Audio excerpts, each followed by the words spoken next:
Salam damai sejahtera. Lewat rekaman video yang diunggah di akun Facebooknya kemudian disebar berbagai media, Uskup Agung Ukraina Sviatoslav Shevchuk melakukan tindakan yang membuat dunia terkaget. Pemimpin Gereja Katolik Yunani Ukraina ini melakukan seruan yang bertentangan dengan hukum dunia.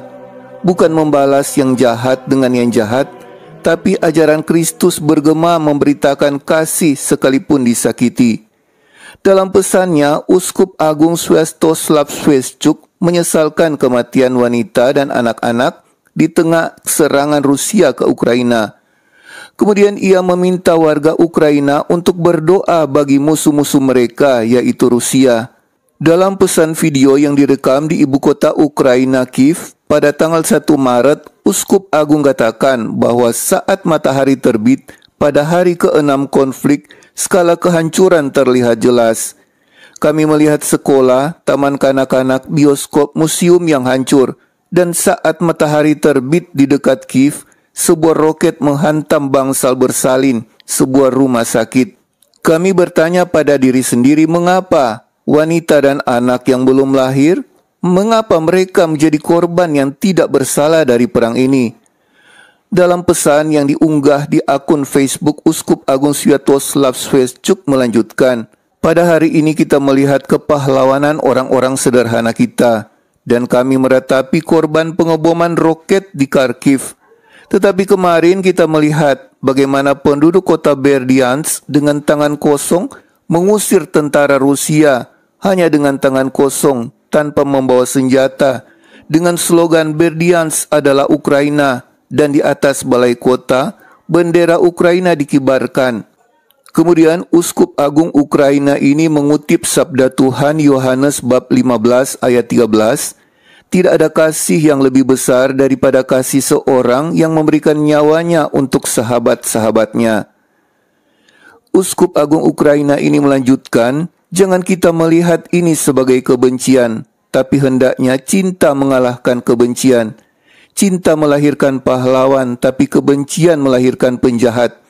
Itu sebabnya saya mendorong kita semua, marilah kita belajar mencintai di masa tragis ini. Janganlah kita tertawan oleh kebencian. Janganlah kita menggunakan bahasa kebencian.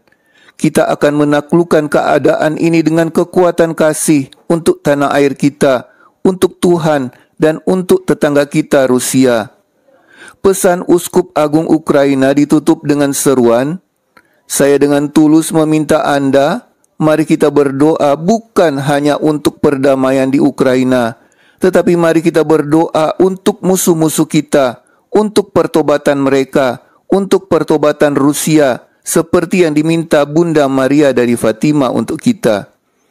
Itulah pesan dari pemimpin Gereja Katolik Ukraina, sebuah pesan yang syarat dengan ajaran utama Kristus, yaitu kasih. Di saat semua dihancurkan musuh, di saat banyak air mata dan kesusahan yang disebabkan oleh serangan Rusia, tapi Uskup Agung Katolik Ukraina mengingatkan umat Katolik untuk tetap tidak membenci, tapi tetap mengasihi dengan mendoakan Rusia.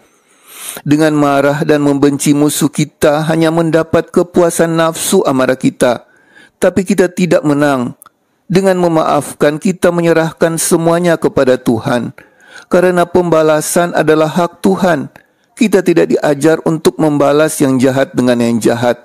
Apapun yang terjadi, kita diajar untuk mengampuni dan terus mengampuni, bahkan sampai 70 kali 7 kali mengampuni. Roma bab 12 ayat 19 sampai 21. Saudara-saudaraku yang kekasih, janganlah kamu sendiri menuntut pembalasan, tetapi berilah tempat kepada murka Allah. Sebab ada tertulis, pembalasan itu adalah hakku. Akulah yang akan menuntut pembalasan, firman Tuhan. Tetapi jika setermu lapar, berilah dia makan. Jika ia haus, berilah dia minum. Dengan berbuat demikian, kamu menumpukkan bara api di atas kepalanya. Janganlah kamu kalah terhadap kejahatan, tetapi kalahkanlah kejahatan dengan kebaikan. Sabda Tuhan ini masih tetap diserukan Uskup Agung Ukraina untuk tetap diterapkan lewat pesan-pesannya. Sebuah seruan yang syarat dengan ajaran Yesus, sebuah seruan yang merupakan penerapan ajaran Yesus secara langsung, melakukan sesuatu yang sangat sulit, tapi karena diajar oleh Tuhan, maka itu dilakukan. Dan seluruh dunia melihat ajaran pengampunan Tuhan ini. Kasih Tuhan diberitakan dari tempat yang lagi dipenuhi air mata. Biarlah dunia membenci kita, biarlah kita dianiaya, tugas kita hanyalah mengampuni. Bagi saudara yang merasa terberkati dengan video ini, silakan bagikan kepada yang lainnya. Yang ingin berkomentar, dipersilakan kolom komentar. Yang belum subscribe channel ini, di-subscribe ya. Yang ingin memperoleh pemberitahuan video terbaru kami, hidupkan lonceng. Yang belum menonton video kami yang lainnya, bisa dicari bagian playlist atau di bagian video dari channel ini. Terima kasih, Tuhan Yesus memberkati.